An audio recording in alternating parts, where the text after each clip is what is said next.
ராபர் திரைப்படத்தினுடைய தேர்தல் விழாவுக்கு வந்திருக்கும் அனைத்து பத்திரிகையாளர் ஊடக நண்பர்கள் எல்லாத்துக்கும் என்னுடைய பணிவான வணக்கம். மற்றும் முன்னால் அமைஞ்சிட்ருக்க படத்து டீம் சம்மந்தப்பட்டவங்க, அப்புறம் சொந்த பந்தங்கள் எல்லாருமே வாழ்த்து வந்திருப்பாங்க. அவங்களுக்கு என்னுடைய பணிவான வணக்கம். மேலே இருக்கிற என்னுடைய திரையுலகை சேர்ந்த அனைத்து மரியாதைக்குரியவர்களுக்கும் என்னுடைய பணிவான வணக்கத்தை தெரிவிச்சுக்கிறேன். முதல்ல சக்தி ஃபிலிம் ஃபேக்ட்ரி அவருக்கு தான் நன்றி சொல்லணும். ஏன்னா படம் எடுக்கிறது பெருசு இல்லை, அந்த படத்தை வெளியே கொண்டு வர்றதுக்கு ஒரு பேக் போன் மாதிரி இருந்து சப்போர்ட் பண்ணோம். ஸோ அவர் இந்த படத்துக்கு அதை செஞ்சுருக்காரு. ஸோ முதல் தயாரிப்பாளருக்கு அவர் இந்த அளவுக்கு செஞ்சது எனக்கு ரொம்ப சந்தோஷமாக இருக்குது. அவருக்கு நன்றி தெரிவிச்சுக்கிறேன். என்னை விட சாந்தனுக்கு தான் நல்ல பழக்கம். அவர் நான் எங்கே இப்படி ஃபங்க்ஷனில் தான் பார்த்துக்கிறேன். மற்றபடி சாந்தன் தான் கோயம்புத்தூரில் அப்பப்போ மீட் பண்ணி உட்காந்து. அதுக்கப்புறம் கவிதாலேருந்து தான் ஆரம்பிக்கணும். கவிதா எனக்கு உண்மையிலே ஆச்சரியமாக இருந்தது. என்னென்னா அவர் தமிழ் நான் எப்போவுமே ரொம்ப ரசித்து கவிதை எப்போ தொகுத்து உலகனால அதை சொல்லிக்கிட்டே இருப்பேன். எல்லா இதுலேயும் நம்மக்கிட்ட இல்லாத ஒன்று ரொம்ப சிறப்பாக அவங்க பேசுகிறாங்க. அவ்வளோ இலக்கண சுத்தமாக தமிழை உச்சரிக்கிறாங்க அப்படின்னு சொல்லிட்டு எனக்கு இந்த படத்துக்கு அவங்க தயாரிப்பாளர் அப்படிங்கிறது எனக்கு உண்மையிலே அவங்க சொல்கிற வரைக்கும் எனக்கு ஒன்றும் புரியல. அப்படி இங்கே வந்ததுக்கப்புறம் தான் நிறையா ஏற்கனவே ஷார்ட் ஃபில்மெல்லாம் அவர் எடுத்திருக்காங்க அப்படின்னு சொல்லி. ஸோ சின்ன மீனை போட்டெல்லாம் படம் பார்த்துட்டு தான் அதுக்கப்புறம் இப்போது கமர்ஷியலாக படமே பண்ணலாம் அப்படின்னு முடிவு வந்திருக்காங்க. ஸோ தயாரிப்பாளர் வந்ததில் அவங்க நாளைக்கு மகளிர் தினம், ஆனால் எல்லாத்தையும் இன்றைக்கே ஸ்டேஜ் ஏற்றி எல்லாத்தையும் அவங்க சக பத்திரிகையாளர் எல்லாத்துக்கும் அவங்க கௌரவிச்சது அப்படிங்கிறது ரொம்ப சந்தோஷப்படக்கூடிய ஒரு சமாச்சாரம். அதுக்கு வாழ்த்து வச்சுக்கலாம். அப்புறம் மூத்த பத்திரிகையாளர், ஆனால் எனக்கு ரொம்ப பாசத்தோடு நட்பாக பழகிற செல்வம் சார், அவரை இது ஃபஸ்ட் டைம் பிஆர்ஓ அப்படின்னு சொல்லியிருக்காங்க. அது எனக்கு ரொம்ப மனசுக்கு நிறைவாக இருந்தது. அதே மாதிரி அவங்க பேசும்போது சொன்னாங்க, நல்லா பேசுவாங்க. நல்லா பேசும்போது சொன்னாங்க, பாகிராஜ் சார் சொன்னால் அது ஃபைட்டுக்கு போகக்கூடாது, நீங்கள் டான்ஸ் நினச்சிட்டு போகக்கூடாது, நீங்கள் நடிப்பு நினச்சிட்டு போகக்கூடாது நீங்கள் அப்படின்ட்டு ஒன்லி கதை தான். அப்படின்னா இது எல்லாமே ஒரு மைனஸு அப்படிங்கிறத சொல்லாமல் சொல்லி கதையை மட்டுமே நினச்சிட்டு வாங்க அப்படின்னு சொல்லி எனக்கு பிரமாமா ஒரு வாழ்த்துப்பட்டு வாய்ச்சாங்க.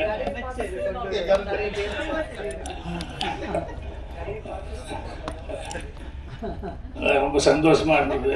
அவங்க சொல்லும் போது சரி பரவாயில்ல, அவங்க தயாரிப்பாளராகி நமக்கு நல்ல மரியாதையாக அப்படி இவ்வளோ நேரம் வரைக்கும் இந்த ஃபங்க்ஷன் போகும்னு நான் நினைக்கிறேன். ஏன்னா அவங்க 3 மணிக்கே அதே கஷ்டம், தேட்டர் கிடைக்காது, அடுத்தடுத்து புக் பண்ணியிருக்காங்க அப்படின்னா. அப்புறம் நானும் பார்த்துக்கிட்டே இருக்கிறேன், எப்படா என்ன அடுத்தது யாராவது கூப்பிடுவாங்களே, ரைட்டாக பண்ணுறது அது இதெல்லாம் நடக்க, அடுத்த ஆள் வேறு உள்ளே வந்துடுவாங்களே அப்படின்னு சொல்லிட்டு அது அப்படியே போயிட்டே இருந்து. சரி பரவாயில்ல, ஏதோ கேட்டு வாங்கிட்டாங்க உங்களுக்கு சந்தர்ப்பம் அப்படின்னு சொல்லிட்டு.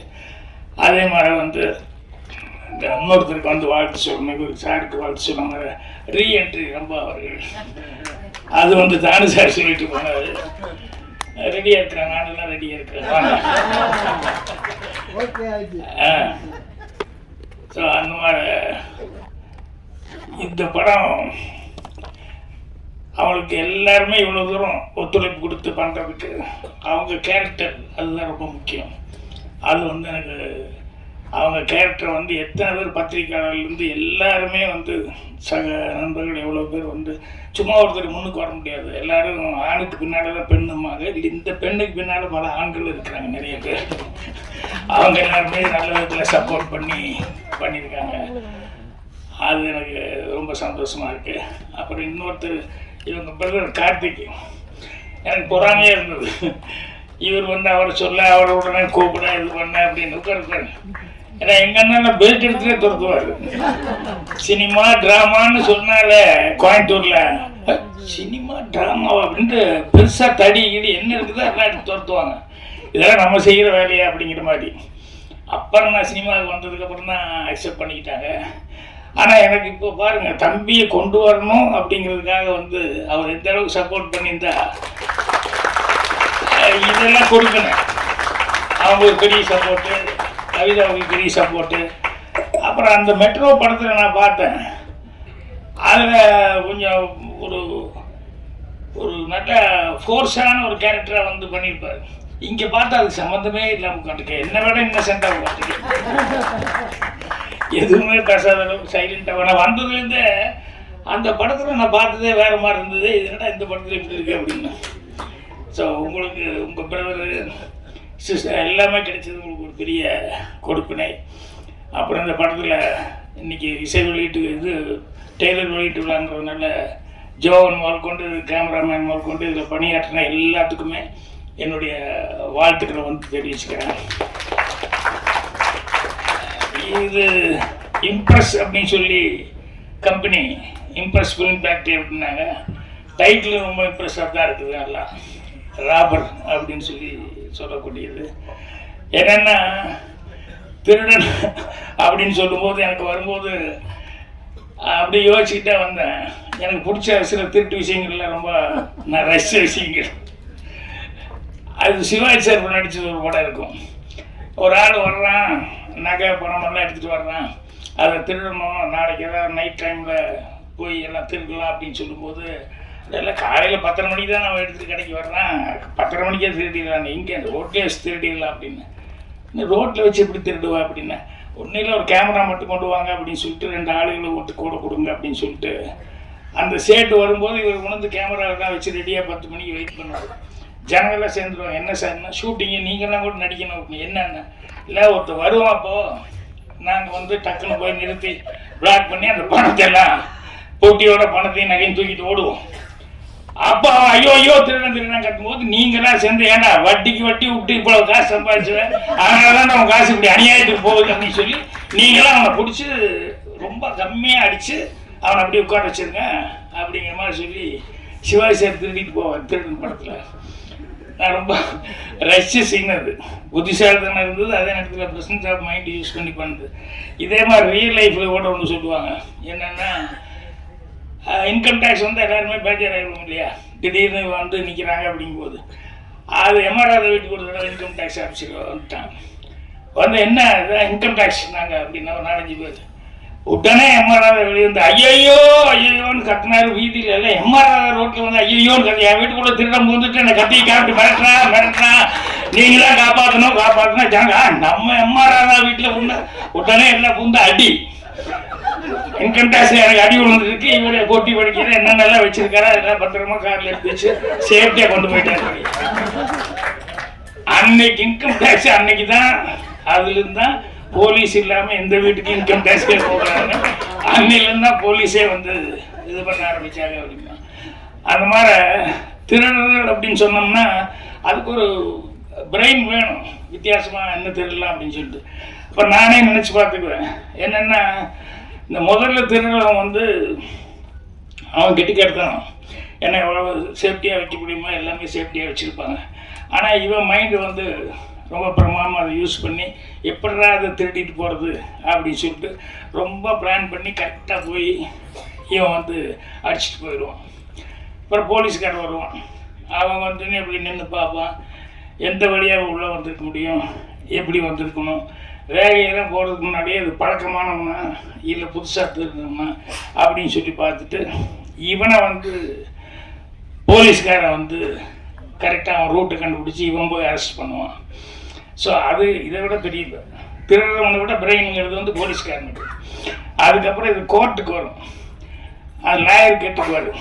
கேட்டு என்னென்னா திருடினேன் அப்படின்னா ஓகே. அப்புறம் போலீஸ் இப்படி பிடிச்சாங்க, ஏதோ மாடல் கேஸ் ஏதோ ஒன்றில் பிடிச்சாங்க.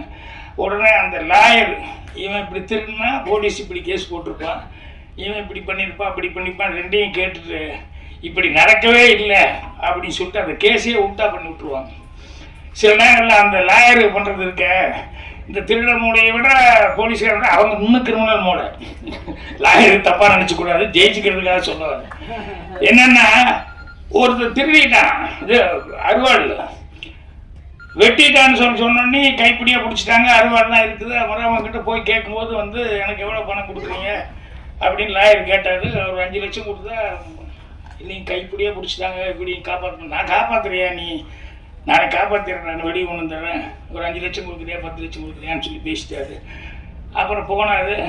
அடுத்த நாள் வந்து என்னென்னா கோர்ட்டில் வந்து கூப்பிட்டு இது மாதிரி அறுவாடு வெட்டின அறுவாடு பார்த்தவங்களாம் இருக்காங்க, வெட்டின அறுவாடு இருக்குது அப்படின்னு உடனே இந்த லாயர் அறுவாளுக்கு வெட்டின அறுவாளில் கத்தி இருக்காது, ரத்தம் இருக்குது, எல்லாம் ஓகே யுவர் ஆனர், அதை போய் அந்த அறுவாடை எடுத்துகிட்டு போய் கொஞ்ச நேரத்துலேயே இந்த ஃபாரன்சிக் மாதிரி ஆள் இருப்பாங்க இல்லையா, இந்த பிளட்டை செக் பண்ணி அதை முதல்ல செக் பண்ணிட்டு வர சொல்லுங்க. அதை போய் செக் பண்ணிட்டு வந்து அது ஆட்டு ரத்தம் அப்படின்ட்டாங்க. என்னன்னா இவர் முதல் நாளே போலீஸில் போய் ஆளை பிடிச்சி அவனுக்கு ஒரு 1 லட்ச ரூபாய் கொடுத்து அந்த அறுவாடை வாங்கிட்டு வந்து அதை போய் க்ளீன் பண்ணி நல்லா இப்படி கரெக்ட் பண்ணிவிட்டு ஆட்டு ரத்தத்தை எடுத்து அதில் பூசிட்டு கொண்டு வந்து சத்தம்லாம் மறுபடியும் உள்ள வைக்க சொல்லிட்டாரு. ஸோ லாயருடைய புத்திசாலித்தனை எப்படிங்கிறது பாருங்க, அது எப்படி எடுத்துக்கலாம், கிரிமினல் மைண்டு எடுத்துக்கலாம், புத்திசாலித்தனமான மைண்டுன்னு எடுத்துக்கலாம். ஆனால் இது போலீஸ் திருடன் தாண்டினது போலீஸுடைய மைண்டு, போலீஸை தாண்டி லாயர்னுடைய ஒரு மைண்டு, இது எல்லாத்தோட மோசமான ஒரு மைண்டு இருக்குது, ரொம்ப கிரிமினலான மைண்டு. அவங்க யார் வேணா ரைட்டர், நம்ம அனந்த கிருஷ்ண மாதிரி என்ன மாற என்ன அப்படின்னா இது எல்லாத்தையும் கிரியேட் பண்ணுறது யாரு? ஒரு கதைக்கு வேணும்னா திருடன் நம்ம தான் கிரியேட் பண்ணணும், அதை எப்படி போலீஸ்காரன் கண்டுபிடிக்கிறான் அப்படிங்கிறதையும் நம்ம தான் கிரியேட் பண்ணணும். லாயர் கேரக்டர் வந்ததுனால அதை உடைக்கிறதுக்கு லாயருக்கு உண்டான மூளை, அதுக்கு உண்டான டைலாக் அதெல்லாம் போடுறதும் நம்ம தான் பண்ணணும். இத்தனையும் பண்ணி அதுக்கப்புறமா தான் வந்து ரைட்டருங்கிறவங்க வந்து பேர் வாங்க முடியும். ஸோ சினிமாவில் வந்து ரைட்டர் அப்படின்னு சொல்லும்போது அனந்த கிருஷ்ணன் அவர்கள் அந்த ஃபஸ்ட்டு படம் நான் அதை பார்த்தேன். அதில் வந்து அந்த கிரைம் நான் எடுக்கிற படம் வேறு, நான் பார்க்குற படம் வேறு. என் லைப்ரரிக்கு என்ன சொல்லுவான் பூர்ணிமா கிட்ட, எங்கள் சம்மந்தமே இல்லை சார், எப்போ பாரு கத்தி துப்பாக்கி இது இருக்கிற படமாக எடுத்துகிட்டு போகிறாரு, நான் அவர் எடுக்கிற படத்தில் அதெல்லாம் வர்றதே இல்லையே அப்படின்ட்டு. எனக்கு சினிமா பார்க்குறதுனா ஃபைட்டு கீட்டு இதெல்லாம் இருந்தது தான் எனக்கு பிடிக்கும். ஸோ அந்த மாதிரி நான் படம் பார்க்குறேன். ஆனால் இவர் அனந்த கிருஷ்ணன் அந்த ஃபஸ்ட்டு படம் செய்யும்போது பார்த்தா அதில் வந்து பிளானிங்கு அதெல்லாம் பண்ணுறது, அதை எப்படி கண்டுபிடிக்கிறாங்க அப்படிங்கிறதெல்லாம் வந்து ரொம்ப அழகாக பண்ணியிருந்தார். இப்போது சினிமாவில் வந்து ஒரே ஒரு விஷயந்தான், ஒன்று ஏதாவது புதுசாக ஒரு விஷயம் சொல்லணும், இல்லைன்னா சொல்கிற விஷயம் வந்து சொல்கிற விதம் இருக்குல்ல அது புதுசாக இருக்கணும். இந்த ரெண்டில் ஏதாவது ஒன்று இருக்கணும். இதை விட்டு வேற ஒன்றும் பண்ணவே முடியாது. ஸோ புதுசாக கிடைக்கலன்னா கூட சொல்கிற விதம் வந்து புதுசாக இருக்கிற மாதிரி பார்த்துக்கணும். ஸோ அவர் இந்த மெட்ரோ படத்தில் வந்து அவருடைய அந்த ஸ்கிரிப்டில் வந்து அவன் எப்படி திருடுறான், அதை எப்படி ஃபாலோ பண்ணுறாங்க, எப்படி பிடிக்கிறாங்க அப்படிங்கிறது. அப்புறம் அதுக்கு நடுவுலேயே லாஸ்ட் அந்த சென்டிமெண்ட் வந்து வச்சுருந்தாங்க, இந்த மதர் இந்த சென்டிமெண்ட் வச்சு, அப்புறம் பிரதருக்கும் அவருக்கும் இருக்கக்கூடிய அந்த இது. ஸோ என்னென்ன எமோஷன் கொண்டு வர முடியுமோ அனந்த கிருஷ்ணன் அவர்கள் ரொம்ப அழகாக அதை பண்ணியிருந்தாரு. நான் ஃபோன் பண்ணி பேசினேன்னு நினைக்கிறேன், இல்லை ஆமாம் ஆளு இப்போ தான் பார்க்குறேன் நான். ஆனால் படம் பார்த்துட்டு ரொம்ப நல்லா இருக்குது அப்படின்னு சொல்லிட்டு அப்போவே நான் ஃபோன் பண்ணி பேசினேன். ஸோ இதில் வந்து இப்போ ராபர் அப்படின்னு சொல்லி டைட்டில் வச்சுருக்காருங்க போது நிச்சயமாக நிறையா ராபர் சம்மந்தப்பட்ட விஷயங்கள்ல அதில் என்னென்னா சுவாரஸ்யம் வந்து அதிகமாக இருக்கும். ஏன்னா இந்த திருடுறவன் எப்படி திருடுறான் அப்படிங்கிறது, போலீஸ்காரன் எப்படி போய் பிடிக்கிறான் அப்படிங்கிறது எல்லாமே அது மூளைக்கு வந்து வேலை கொடுக்குற மாதிரி அந்த க்ரைமில் வந்து எதுவுமே நல்லா இருக்கும். ஸோ இந்த படம் ராபர் அப்படின்னு சொல்லி இந்த டைட்டில் வந்து ஒன்றுமே எனக்கு ஸ்கிரிப்ட் வந்து வித்தியாசமாக பண்ணியிருப்பார் அப்படின்ட்டு. அதுக்கப்புறம் அனந்த கிருஷ்ணனுக்கு ஸ்பெஷலாக ஒரு நன்றி சொல்லணும். என்னன்னா அவருடைய அசிஸ்டண்ட்டுக்கு படம் கொடுத்து இந்த படத்தை டைரக்ட் பண்ணி வச்சிருக்காரு. அது பெரும்பாலும் அப்படிலாம் நடக்கிறது கொஞ்சம் கஷ்டமாக இருக்கும், அந்த மாதிரிலாம் நடக்காது. ஆனால் அவர் வந்து உதவியாளருக்காக வந்து ஒரு படம் பண்ணணும்னு சொல்லி அதை வந்து ஓகே அப்படின்னு சொல்லி கவிதா அவர்களும் அக்செப்ட் பண்ணிக்கிட்டு அவங்க வந்து படம் ப்ரொடியூஸ் பண்ணது அப்படிங்கிறது வந்து அதான் அந்த அண்டர்ஸ்டாண்டிங் அப்படிங்கிறது வந்து அவர் எந்த அளவுக்கு இவர்கிட்ட சின்சியராக ஒர்க் பண்ணியிருந்தா இவர் இந்த அளவுக்கு அவருக்கு ஒரு வாய்ப்பு கொடுத்துருப்பார் அப்படிங்கும்போது அது மனசுக்கு சந்தோஷமாக இருக்குது. இது வந்து ஒரு ஆரோக்கியமான விஷயம் சினிமாவில். இப்போ நானே வந்து பார்த்திபன் தான் நான் தான் பூஜை போட்டேன் ஃபஸ்ட்டு. அப்புறம் வேறு சில காரணங்கள்னால படம் வந்து செய்ய முடியாமல் போச்சு. அப்புறம் பார்த்திபனுக்கு அப்புறம் பாண்டியராஜனே என்னோடய பேனரில் வந்து அவனும் நானே ஸ்கிரிப்ட் எழுதி கொடுத்தேன்.